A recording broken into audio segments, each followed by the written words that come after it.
ஒரு உலகத்திலே முதல் தெய்வம் நீதான். என் கணவர் தான் முதல் தெய்வம், எல்லாருமே தெரிஞ்சுக்குங்க.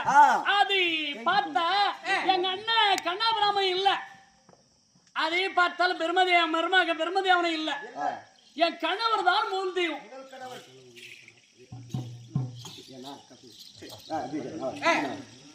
அப்படியே உலகத்துல முதல் தெய்வம் இருந்தா அந்த சந்திர சூரியர் யாரு, மன்னா யாரு சொல்லி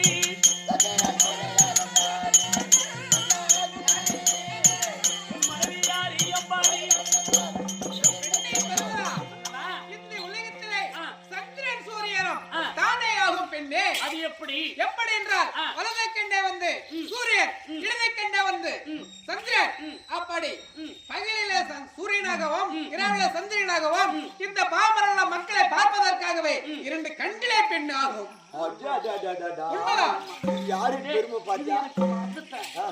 ஒரு தரம் அவர் கண்ணு மூட்டும் பாகல் உலகத்தை மோல்து எப்படி சந்திர சொன்னேன்னு சொல்லி கண்ணு முன்னும் பாரு, அதுல பட்டம் பாரு கண்ணே கஷ்டம். உலகத்தப்ப மொத்தமே பகலந்ததை பகலே வரல, இருட்டவே ஆயிடுச்சு. அம்மா கண்ணு முன்னோடி இருட்டாகி விட்டது. பார்த்தால் வந்து முக்காவாசி ஜீவனங்கள் எல்லாம் இறந்து போயிடுச்சு இறை இல்லாம.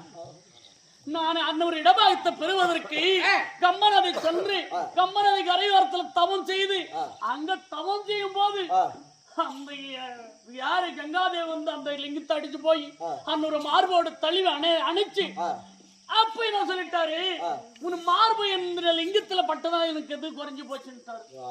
மறுபடி எங்க சென்று தவம் செய்தவ இடபாகத்தை பெற்றான் தெரியுமா, அவளுக்கு கஷ்டப்பட்டுட்டான். சரி எல்லாமே முதல் தேவனி தான், எனக்கு நல்லா இருந்தது. உண்மைதான். இந்த பெண்களிலே முதல் தேவன் யாரு இருக்கும்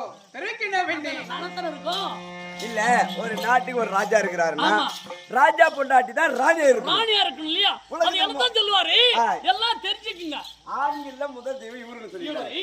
எப்படி இவரு பொண்டாட்டி தானே பெண்கள் முதல் தெய்வம் இருந்தாலும் எல்லாரும் தெரியும். இருந்தாலும் அவர் வாயால சொன்னா நம்மளுக்கு ஒரு பெருமை தானே. சொல்லு பெருமை சொல்ல வேண்டாமா?